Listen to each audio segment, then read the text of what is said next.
मूर्ख कौन? किसी गांव में एक सेठ रहता था। उसका एक ही बेटा था जो व्यापार के काम से परदेस गया हुआ था। सेठ की बहू एक दिन कुएं पर पानी भरने गई। घड़ा जब भर गया तो उसे उठाकर कुएं के मुंडेर पर रख दिया और अपना हाथ मुंह धोने लगी। तभी कहीं से 4 राहगीर वहां आ पहुंचे।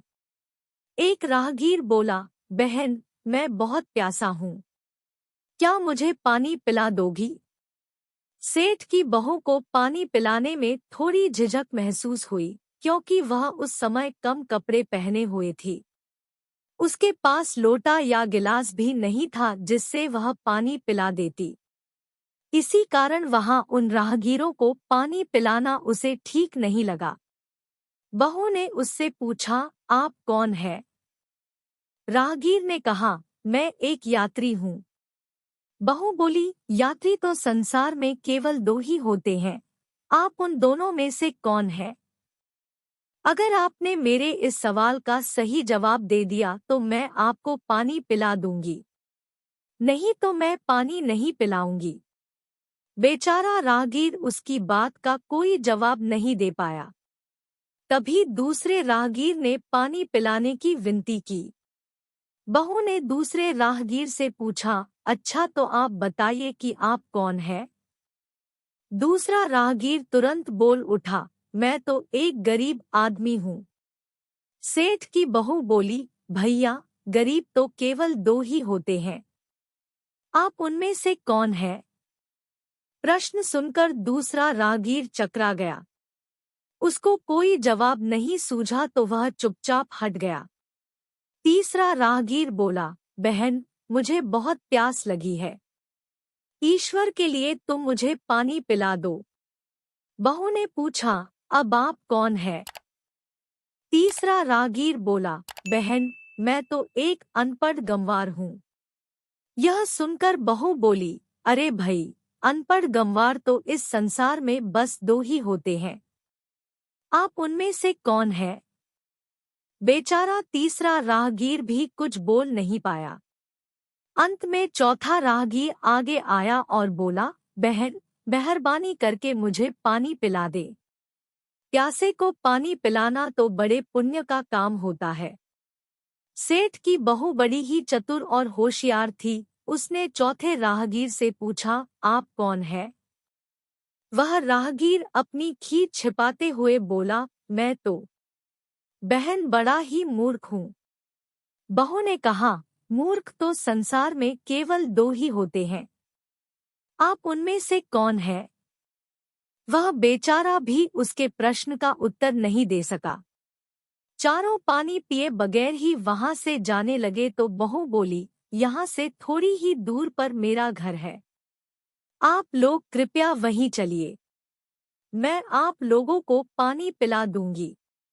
चारों राहगीर उसके घर की तरफ चल पड़े। बहू ने इसी बीच पानी का घड़ा उठाया और छोटे रास्ते से अपने घर पहुंच गई।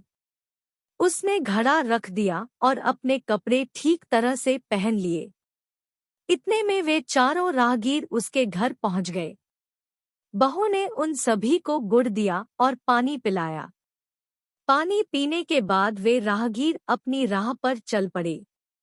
सेठ उस समय घर में एक तरफ बैठा यह सब देख रहा था। उसे बड़ा दुख हुआ।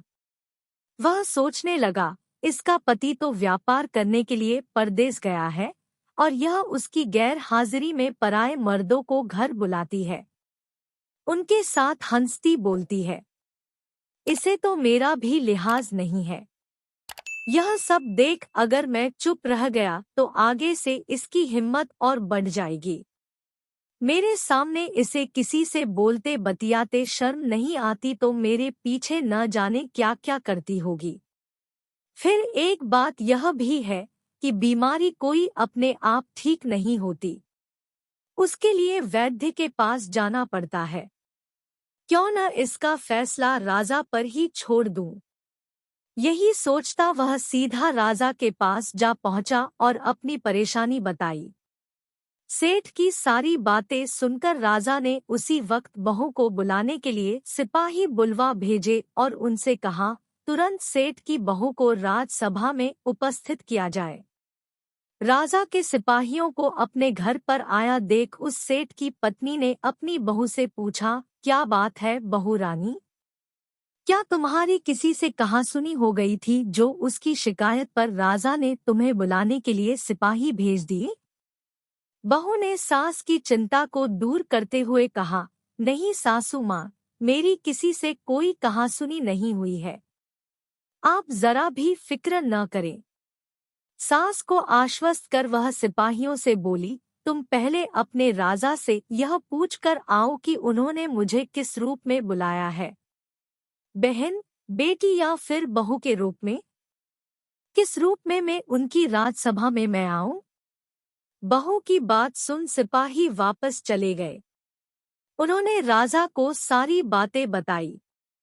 राजा ने तुरंत आदेश दिया कि पालकी लेकर जाओ और कहना कि उसे बहू के रूप में बुलाया गया है।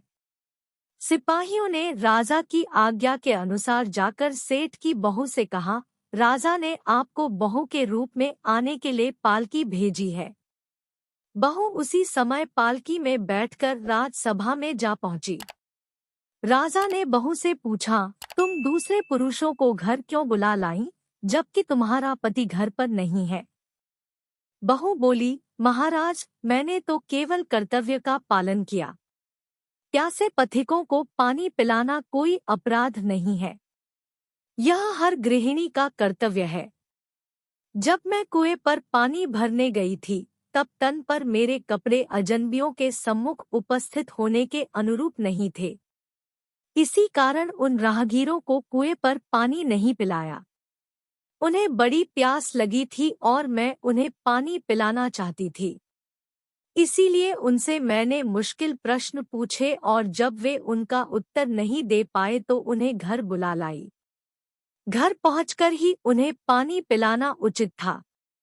राजा को बहू की बात ठीक लगी। राजा को उन प्रश्नों के बारे में जानने की बड़ी उत्सुकता हुई जो बहू ने चारों राहगीरों से पूछे थे।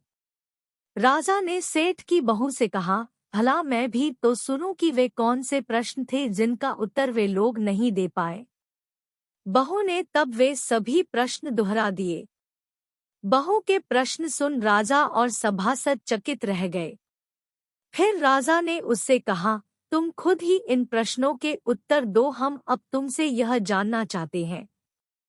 बहू बोली, महाराज, मेरी दृष्टि में पहले प्रश्न का उत्तर है कि संसार में सिर्फ दो ही यात्री हैं, सूर्य और चंद्रमा। मेरे दूसरे प्रश्न का उत्तर है कि बहू और गाय इस पृथ्वी पर ऐसे दो प्राणी हैं जो गरीब हैं।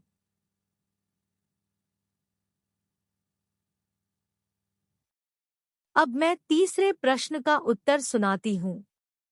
महाराज, हर इंसान के साथ हमेशा अनपढ़ गंवारों की तरह जो हमेशा चलते रहते हैं, वे हैं भोजन और पानी। चौथे आदमी ने कहा था कि वह मूर्ख है, और जब मैंने उससे पूछा कि मूर्ख तो दो ही होते हैं, तुम उनमें से कौन से मूर्ख हो, तो वह उत्तर नहीं दे पाया। इतना कहकर वह चुप हो गई। राजा ने बड़े आश्चर्य से पूछा, क्या तुम्हारी नजर में इस संसार में सिर्फ दो ही मूर्ख हैं? हाँ महाराज, इस घड़ी इस समय मेरी नजर में सिर्फ दो ही मूर्ख हैं। राजा ने कहा, तुरंत बतलाओ कि वे दो मूर्ख कौन हैं। इस पर बहू बोली, महाराज, मेरी जान बख्श दी जाए तो मैं इसका उत्तर दूं। राजा को बड़ी उत्सुकता थी यह जानने की कि वे दो मूर्ख कौन हैं। सो उसने तुरंत बहू से कह दिया, तुम निःसंकोच होकर कहो। हम वचन देते हैं, तुम्हें कोई सजा नहीं दी जाएगी। बहू बोली, महाराज, मेरे सामने इस वक्त बस दो ही मूर्ख हैं। फिर अपने ससुर की ओर हाथ जोड़कर कहने लगी, पहले मूर्ख तो मेरे ससुर जी हैं, जो पूरी बात जाने बिना ही अपनी बहू की शिकायत राजदरबार में की। अगर इन्हें शक हुआ ही था तो यह पहले मुझसे पूछ तो लेते, मैं खुद ही इन्हें सारी बातें बता देती। इस तरह घर परिवार की बेइज्जती तो नहीं होती। ससुर को अपनी गलती का एहसास हुआ। उसने बहू से माफी मांगी।